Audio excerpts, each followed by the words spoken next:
I thought I'd grab a couple of minutes with you. Obviously, you're fighting on Saturday. Bit of a Johnny Edwards kind of card, isn't it? Because you've got quite a few of you guys. Yeah, talk to me a little bit about that. Well, get me back, get me ready to come back over to the UK. Obviously, I've had quite a few fights abroad now. Dodgy refs, dodgy decisions. I've had a lot.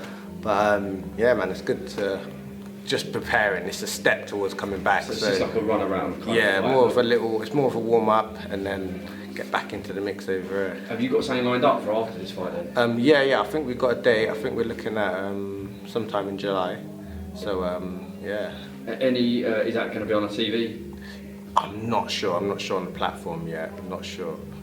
Can you give us a clue of where it would be kind of? I'm hoping it's local, but because there's a lot of fight cards being announced recently.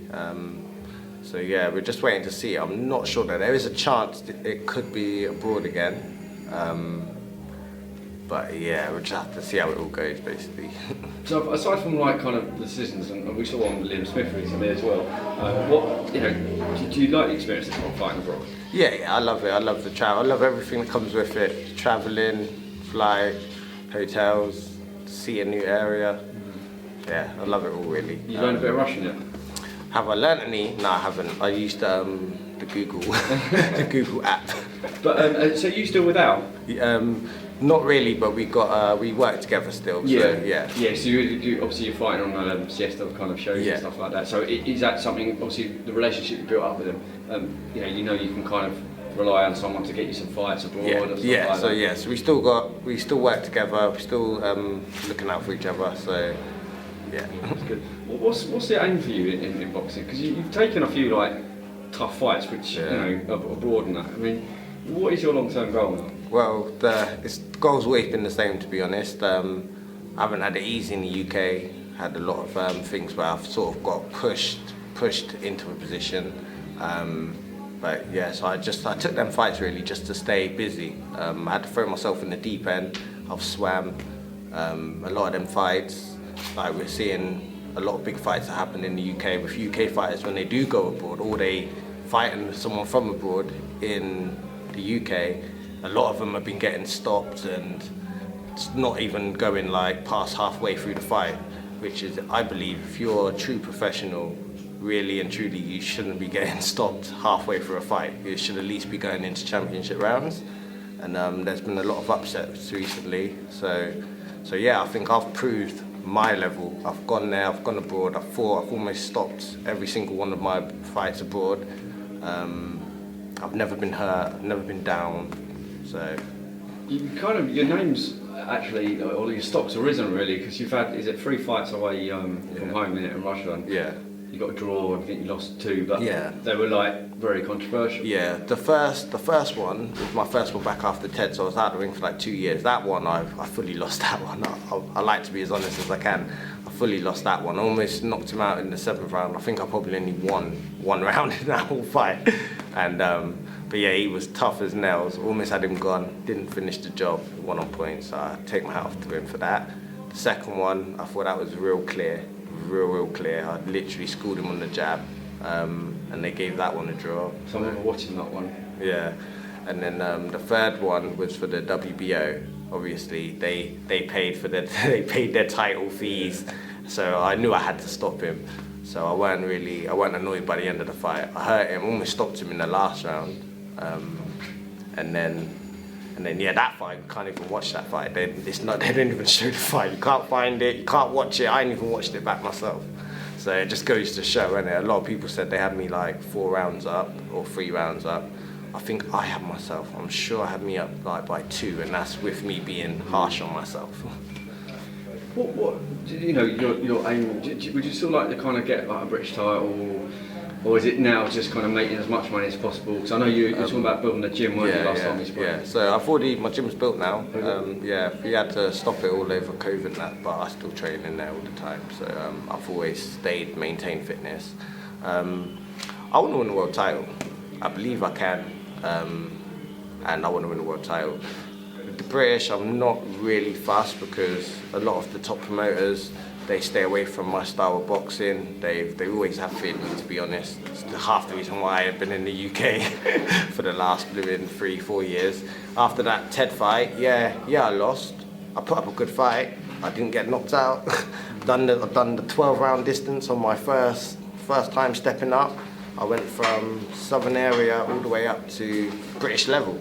There was no English, none of the experiences that all these other fighters have got. Ted Cheeseman got, Fowler got, Fitzgerald got. They had the English, they had this, they had the WBA, then they went for the British.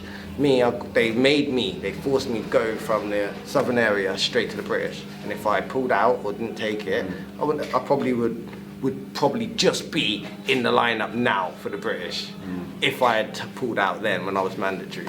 So yeah, it's just been, everyone's obviously given their own paths, and you just got to get through it and keep pushing. So no regrets so far? Yeah, no regrets. I'm happy about every decision. I'm happy with, to be fair. I learned a lot, especially in the TED fight. I learned a lot, and it's made me the fighter I am today, which is why I believe I can win a world title. And you fighting abroad as well, like these tough Russians. So let's be honest, you know, these. I remember speaking to us yesterday. He said, you know, they don't really have journeymen out there. It's like they don't all come to fight. Do you think that more Brits should kind of take on these risks rather than trying to keep their padded or zero, you know, no losses? The fighters, definitely. Promoters aren't going to have it. Managers aren't going to have it. So, but it's all right, that's why there's so many upsets. And as COVID comes out, we're going to see a lot more upsets. There's so much more to happen because, like I said, I've gone over there. I've fought them in their own backyard with their support, their fan base, their promoters, and I've faced him. Josh Kelly over here. He come over here on his platform and in 6 rounds, come on, man. Like, in the second round, you could see where it was going. Like, I placed my bets, man. I was like, right, this definitely ain't going there. Like, come on, it's obvious. And we're going to see a lot more upsets in the UK because of that reason. Yeah, we've definitely seen a few, haven't we? Like, especially the Mexicans coming over. It's going to be anyone that's going to be tough fighters and they come to fight. They're the ones that's going to pose the most threat. The ones that are strong. So even if you've got more skill than them. So Josh Kelly, again, for example, he had amples more skill than that guy. He was levels above him. Like, the levels is crazy how much levels he was above him. But in strength, in skill, in knowing what to do, knowing when not to panic, going through the emotions of there's a chance this guy can knock me out. Like, that's a big fear that a lot of UK fighters can't handle when they get hit and they're like, whoa, that hurt. And that's when their game just crumbles because they're not used to it. One thing I want to ask you is, I know you see you kind of guiding some of the guys at sparring today. Yeah. Is that something, a route you want to go down with, like management or training? Yeah. I've got like quite a few students myself at the moment.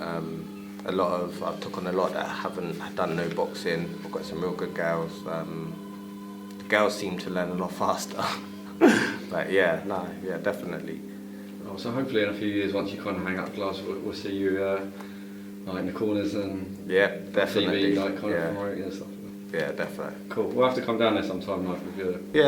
That's cool. You're welcome. All right. Do you want to shout out your social media before we go? And anyone you want to thank?